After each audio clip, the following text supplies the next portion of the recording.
आज मजा म्हणून करून बघितलेली ही गोष्ट उद्या तुमचं आयुष्य खराब करू शकते। आज माझ्या शाळेतला जिवंत अनुभव मी तुमच्यासोबत शेअर करणार आहे।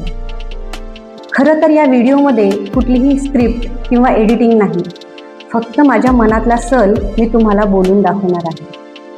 मधल्या सुट्टीमध्ये 7व्या वर्गातील 4-5 मुलं वर्गामध्ये काहीतरी करत होती।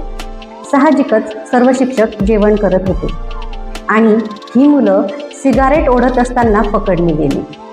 खरं तर सिगारेट काय असतं हे या मुलांना माहीतही नाही, परंतु दुसरं कोणीतरी करतंय म्हणून आपणही करत पाहावं म्हणून ही मुलं पूर्ण तयारीनिशी शाळेत आली होती।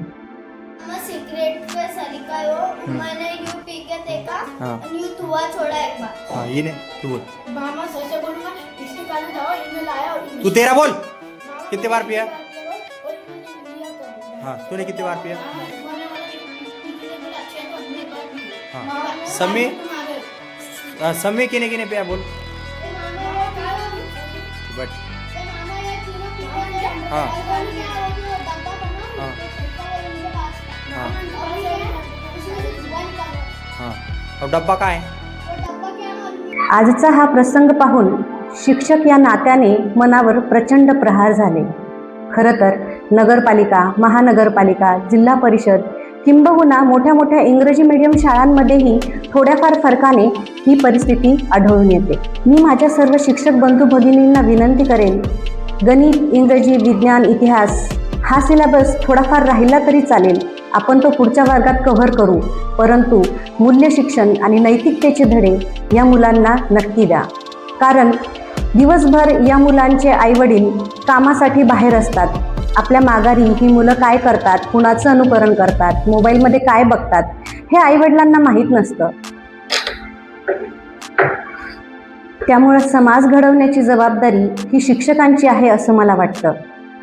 माझ्या वर्गातलं प्रत्येक मूल डॉक्टर, इंजिनियर नाही झालं तरी चालेल, पण माझ्या वर्गातलं प्रत्येक मूल चांगला माणूस घडावं ही प्रत्येक शिक्षकाची तळमळ असावी असं मला वाटतं। किसने लाया था? कहाँ से लाया था? तुझे कहाँ पे मिला? वहाँ पे मिला, मैंने वहाँ पे पिया, मैंने डायरेक्ट खेत में डाला, नहीं मिला तो उसको बोला मैंने देख। कहाँ पे गिरा हुआ था वो? कहाँ पे मिला तुझको? वो होता हाँ वो उमर वो कौन से क्लास में? कौन से क्लास में वो? स्कूल का नहीं है तो वो जो बच्चे स्कूल के नहीं है उनका काय को देखते, उनकी चीजें काय को लेते तुम? अच्छे रहते क्या वो? फिर क्यों लिया तुमने उनसे? उन्होंने फेंक दिया तो तुमने क्यों उठाया?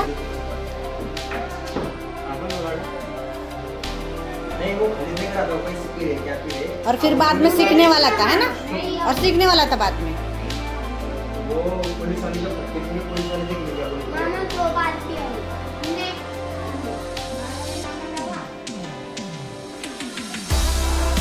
अरे तुम्हारे मम्मी पापा को बुलाएंगे हम।